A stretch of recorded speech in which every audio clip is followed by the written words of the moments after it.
What's going on, guys? Broken Stoic here, talking about Dreadmist. Is this game an absolute scam, or is Reddit just causing mass hysteria and unrest? The creator of Dreadmist, which is an online MMORPG, it's blowing up right now. Everybody's playing it who can get in past the login servers or create an account. But yeah, it's blowing up, both in a good way and a bad way. There's some pretty serious claims out there about the creator of this game, a guy who goes by the name of Xjum. And I think upon doing some research, it also looks like he might go by the name Gummy52, aka Felmyst. Now, the name Felmyst may come as a familiar name because there used to be a WoW private server called Felmyst. And it sort of went down in flames, but there's a lot more to it than that. So first and foremost, this game, Dreadmist, is entertaining and fun, and we really enjoyed playing it Friday. We did it on stream. I had a lot of people come into my stream telling me that this is a scam. They're stealing all your private info. Well, for those of us who were actually able to create accounts before the account creation server went down, all it asked for was my email, and I use a spam email for these things anyway because I just assume that my email is going to be shared or sold or spread somewhere, or the security is going to get compromised, or any number of other things. I just assume that that's going to happen. My personal private information is all over the internet already, and there's not a whole hell of a lot that I can do about that. So at the end of the day, oh no. So there's some claims, and I think these are some things we need to dig into. First and foremost, one of the most obvious offenses that I think is pretty blatant is that the game uses a lot of assets that are from other games. Things like Lord of the Fallen, The Witcher, Ion 1, the sounds are from Ion. There's a lot of different assets from different games. Magic the Gathering, there's just a lot of weird things in there. He has claimed, when questioned about this, that he purchased rights to use these things, and maybe he has. This is an impossible thing for us to prove at this particular juncture, and it'll come out in time, one way or the other. He's not asking any money for this, so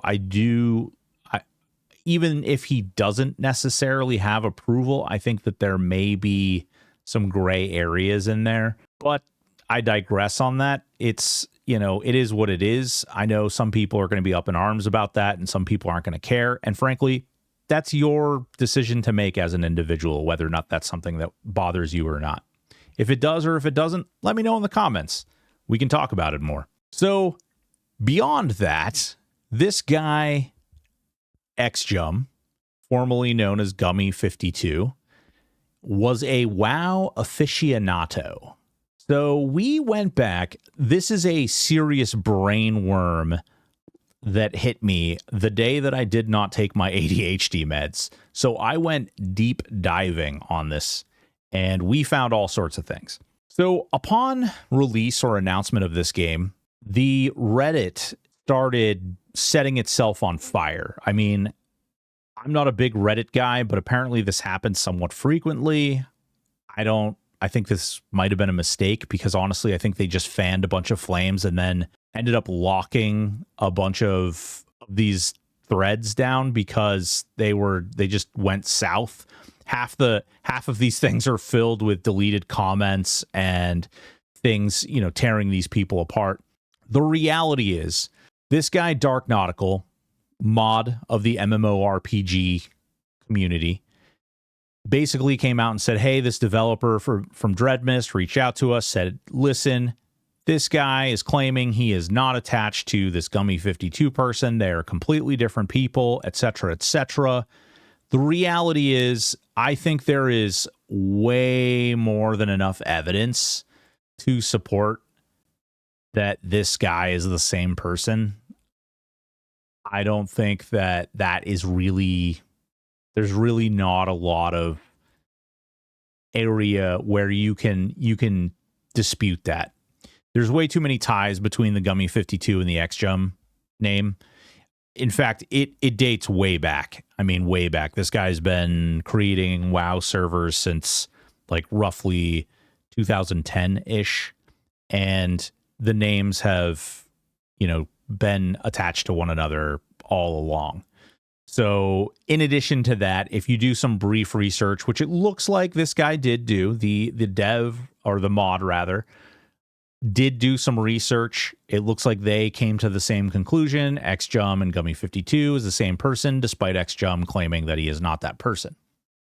Now, where this goes crazy is that immediately it becomes pointed out that essentially the Gummy52 person used to run a scandalous private WoW server. Now, those of us who are familiar with this channel know that we have played some emulated servers in the past, and we no longer play emulated servers in the past, partially because of this type of thing, because of this drama, because in the emulated server world, we don't expect these private servers to last long. Often they go up and they go down, and they go up and they go down, and the more popular they get taken down, which is part of Gummy52's history. But we'll get into that in a second. Now, the deeper we dive into this, after these claims of this private server and how he had a failed private server comes through, all of a sudden people start turning to, you know, oh man, don't play on this guy's server. It's a scam. You're the product. You know, he's stealing from you. He's putting a crypto miner on your computer. All these things. I mean, just every claim. He's eating babies.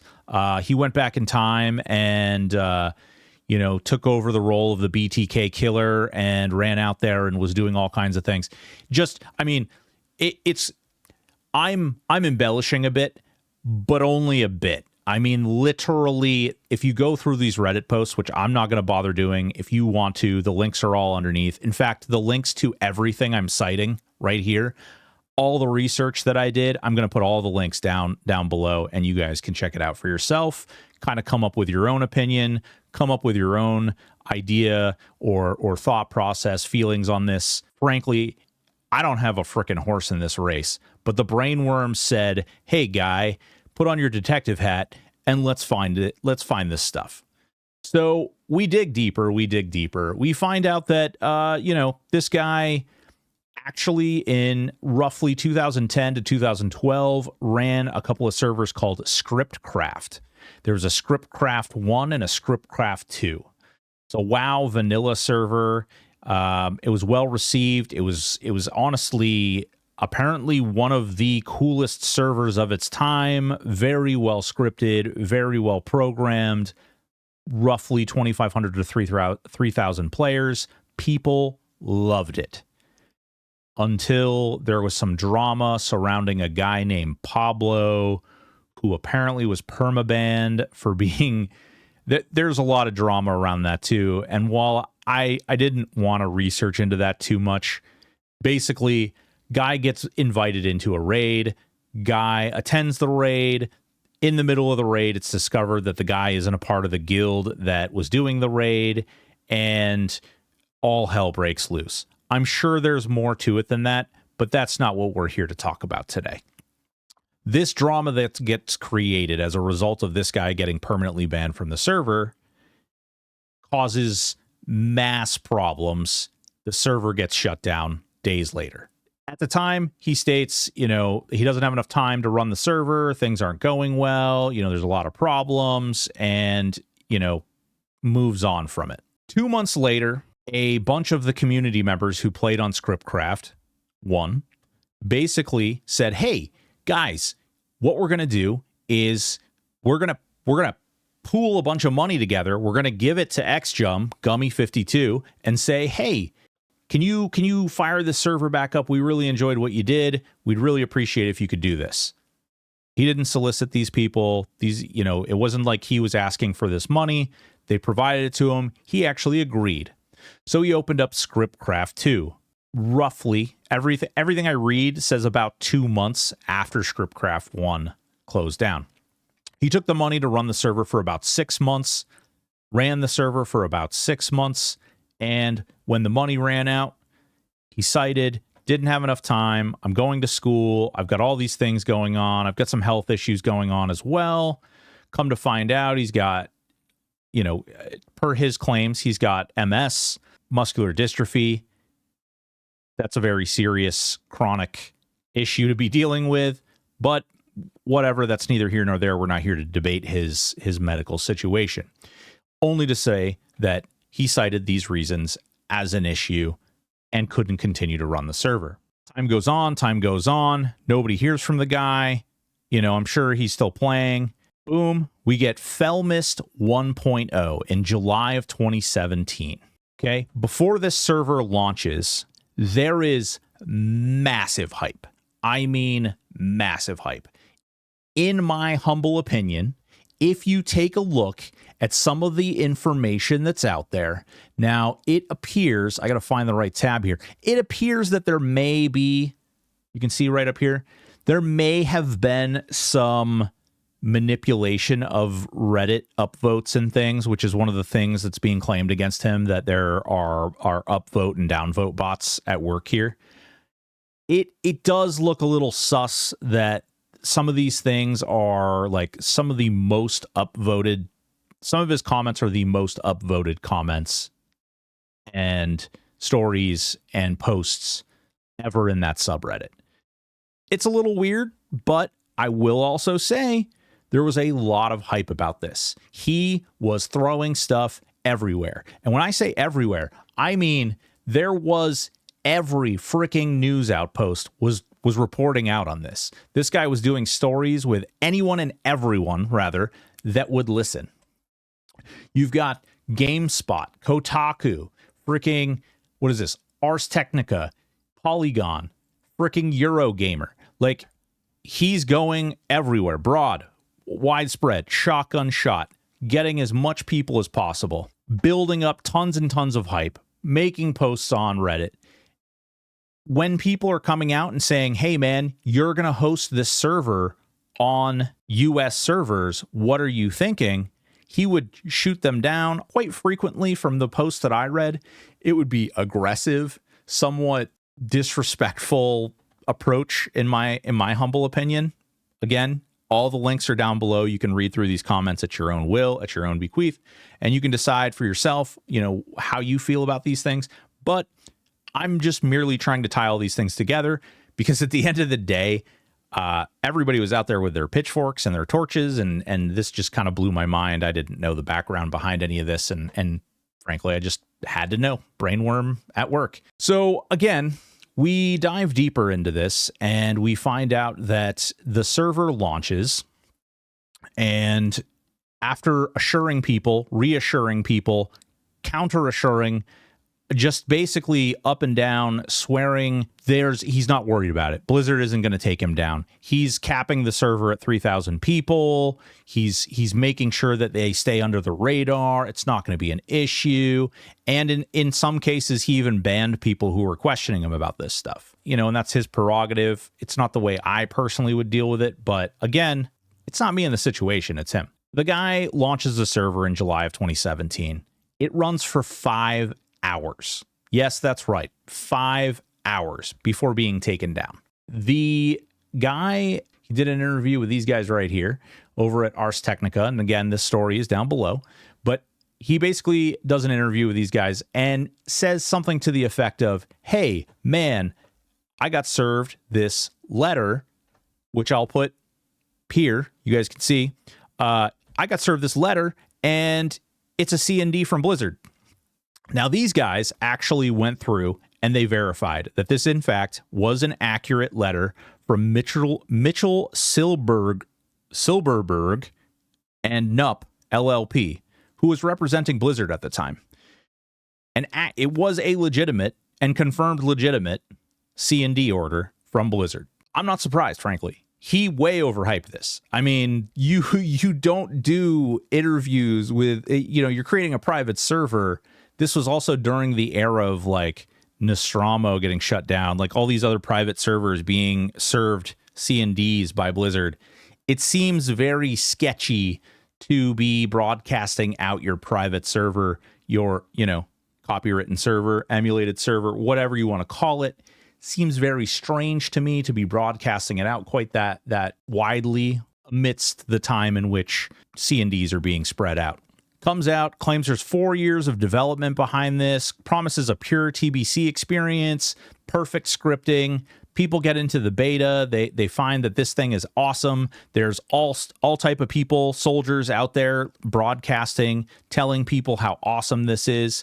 And a lot of people are accusing him of astroturfing, which is a term. I hate these terms, but basically it's a term that means that employees or people who are on the inside are running out to these other places, broadcasting out information about the server and upvoting it and posting about it. So it's getting basically more coverage. It's being assigned in more places. It appears publicly like more people are interested than actually are. And what I will say is, I don't think there may have been some of that, but there was a lot of hype about this server, just in general. And whether or not it was his people like lighting the little fires in different places, people ran with it. And I mean zealotry level running with it. There are people who just could not speak more kindly of this server. And I'm not talking like 5-10 people. I'm talking hundreds. And to the point where day one, before this server got shut down, it's a 5-hour run, they had roughly 15,000 people trying to log into the server. That is the 3,000 people that got in, and then another 10 to 12,000 people stuck in a queue trying to get into the server, which is, that's crazy, crazy success right there. Hosted the server in the US, served a C&D, shut it down. C&D was confirmed. I've seen videos, I've seen posts saying that the C&D wasn't real, it's all made up, it's a lie, it's fake. The C&D was confirmed to be real. I actually looked at the C&D myself.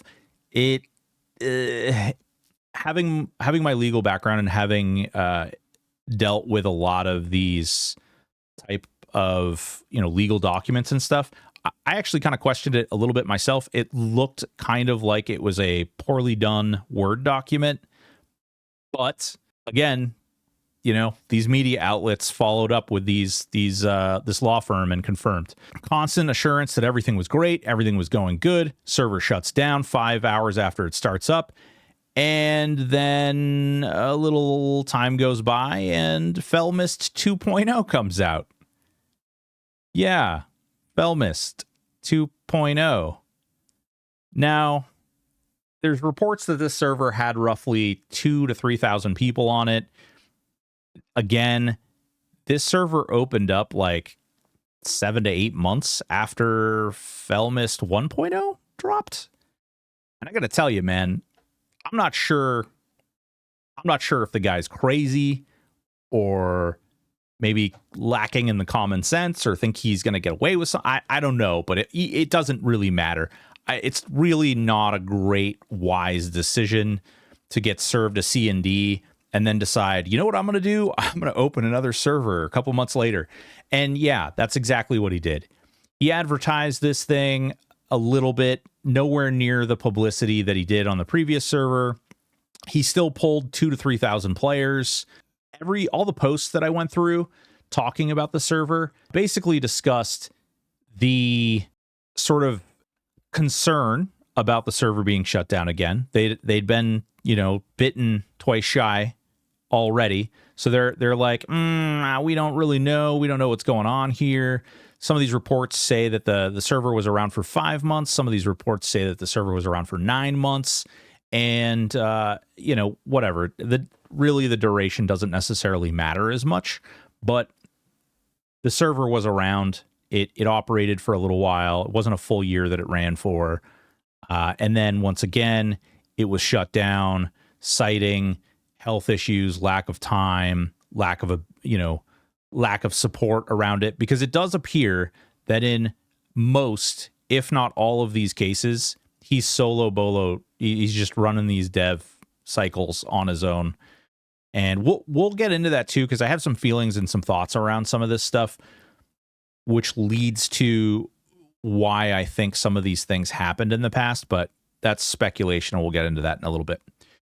So Felmyst 2.0 gets 2,000 to 3,000 players, runs for a while. People really enjoy it. People brag about the scripting. There's a lot of good information out there about, people really enjoyed it. And then again, it closes down.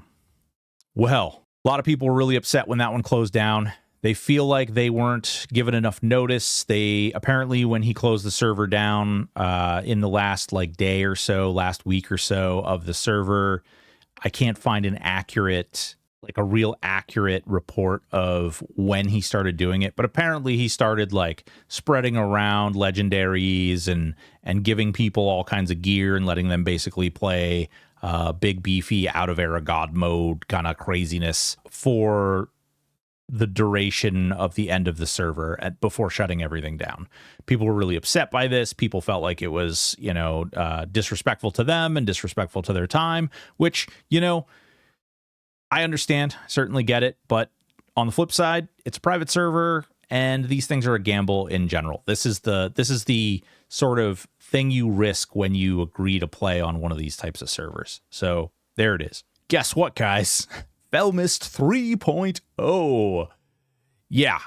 Yeah. So he decides to create another... Oh, we'll get into Skullcrusher in a minute. He decides to create another server.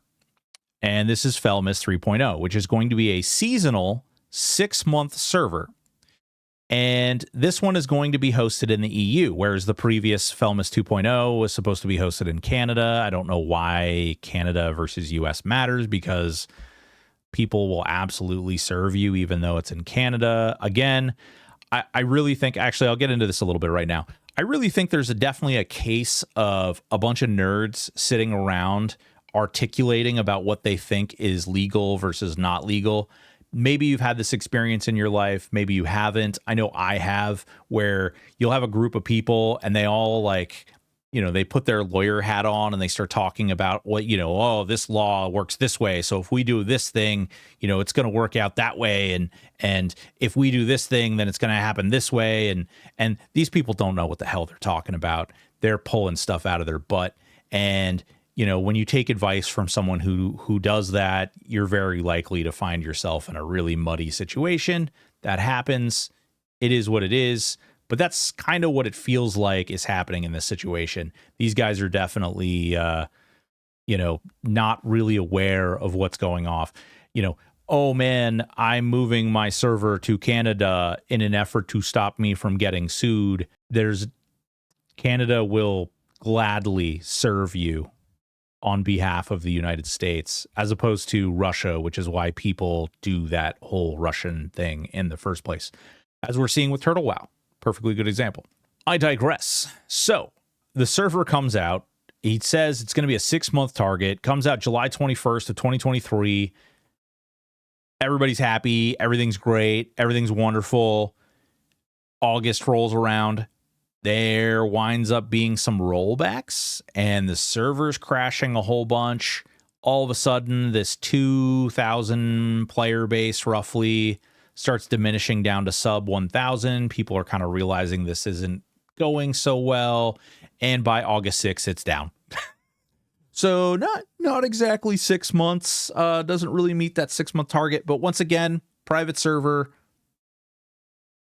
You kind of accept what you get, It's unfortunate, but it's the reality of the situation. So the server's out for a short duration, not even a couple weeks before shutting down. And once again, he was previously served a C&D. I don't know what world he thought that this was a great idea. And then, but wait, there's more. Then they start Stonecrusher, which is advertised as this sort of hard mode classic experience where you're not going to be allowed. You'll be banned if you used add-ons. And they do this whole interview, which again, all this stuff is listed down below. They do this interview where they discuss, man, we're going to do this server, and if there's anything out there, we're gonna ban anybody who uses add-ons. We're going to ban anyone who's using add-ons. And again, goes into this huge huge discussion. People are linking him to these previous servers and throughout these things, throughout the Reddit posts, throughout all the stuff. And at the end of the day, what you end up seeing is, honestly, I think the guy probably has some like personality or mental health stuff going on, because it does seem like he gets really excited. His focus is true. He is, religiously supporting his projects. And then it comes out, huge success. Everybody really likes what he's doing, and then self-sabotage, and it crashes and burns. And obviously people feel, like they've been betrayed. And I would say that rightfully so to some extent. It is a private server, but on the flip side, he's also selling a bill of goods. I mean, the level that he goes through to convince people that this is going to be a long-term project, this is a safe project, there's no chance of this getting shut down or this being shut down early or whatever. He goes to great lengths. And so I think it's important to realize when you're surmising your own opinion on this issue, that you understand that while it is a private server issue and you definitely accept those things, he is every step of the way enforcing this kind of idea, this concept, this whole theory of, you don't need to worry, I've got it all under control, I'm your guy, don't worry about it. So that server comes out and is shut down, within months. And again, comes out July of 2024. Looks like it's shut down by about September or October. It gets a little fuzzy. Some of the details I struggled to get, because a lot of these web pages have been shut down. I tried using the Wayback Machine for some of it. I tried to do as much research as I possibly could. I mean, I probably spent, 10 to 12 hours just diligently burrowing through things. For those who don't know, I was a parole officer previously. This is something that I'm pretty familiar with and something that I've done on a regular basis as a job over about 17 years or so. So yeah, take that info for what you want. Now, what I think is bad, and one of the reasons that I was really encouraged, or sort of, for me, I was inspired to research this stuff and look into this, because I don't even play WoW, so this is really nothing to me. But there's a lot of people out there that were like, this guy's scamming you, this guy, he's, if something's free, you're the product. I mean, I saw all these like little taglines and like, really catchy terminologies used to describe this guy and like tear him apart. And I think there's evidence to support this guy lies. I think there is. At the end of the day, I think there's definitely enough evidence out there. Again, you can check it all for yourself. It's down below. But I think there's evidence to suggest that this guy lies. And I think that there's evidence to suggest that this guy is just, he's come out with a lot of different things. And I think that he believes, I do think that when he creates these servers, he is fully intentioned in seeing it through and making it be the biggest and best thing that he possibly can. But I don't think this is a scam. I don't see where it is a scam. People are saying, oh, he's going to sell your emails and he's going to sell all your private information and all this. There's literally no evidence that he has ever engaged in any of that type of behavior. There is no evidence. In fact, one thing I did notice, with the exception of Scriptcraft 2, he has vehemently, and I do indeed mean vehemently, pressed against anybody tipping him, donating to him, providing him with any money. I even found a few reports of him refunding people because he didn't want the money. I don't see anything out there. If you know different, please comment below. Show proof. Don't just be like, oh man, this one time at band camp, my cousin Vinny told me that, this thing happened. Show the proof. Show us the evidence. Otherwise, you saying you know this thing or saw this thing really doesn't really resonate. Didn't see anything that supported this guy stealing money, this guy, taking money from anybody, this guy scamming anything. That I think the greatest thing that might be up for debate is that at the end of the day, his game had mixed reviews earlier today. It now actually is doing what are we? I think we're mostly positive now. The game's fun. It's interesting. I think a lot of people are just looking for something different. They're looking for a place where they can go where they're not being constantly fed ads and things. And I don't think, honestly, a lot of people give a crap whether or not this server lasts a week, a month, 2 months. The gameplay loop is actually very short. It doesn't appear that there's like some staggering amount of content. You can get to level 25. You can do 4-man groups. You can farm gear.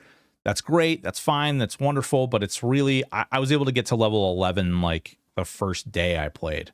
So it's not like, and I didn't even play, I think I played for like 4 hours, not even 4 hours. I think I played for probably like 3 hours and I was able to get to level 11. So it's not like there's a lot of depth to this. It's something different. People are looking for something fun. They're sick of the ads. They're sick of being, being taken along these horrible rides by these companies where they're just microtransactions and pay me this and pay me that and battle pass and season pass. And, it's just messy. And I love you guys, but at the end of the day, I really do think this is some Reddit hysteria. The guy, I genuinely think the guy probably struggles with some mental health stuff. He's openly admitted that he deals with MS in the past. Maybe there's some trauma as a result of that. I do think that he absolutely believes and stands behind everything he creates. Just reading and looking at the way that he talks about these things, I don't think he intends to fail at these projects, but I do think he is ill-prepared, ill-equipped, and doesn't really set himself up for success once it hits the ground and takes off. Because one thing that I found across everywhere is people brag about this guy's level of scripting ability. His ability to recreate the TBC and WoW Classic experience and nail it down, screw it down, get it in there perfectly everywhere. There is not a bad lick anywhere about his coding ability or his scripting ability. So, I mean, says something. But again, we do have evidence that he was not honest about who he was.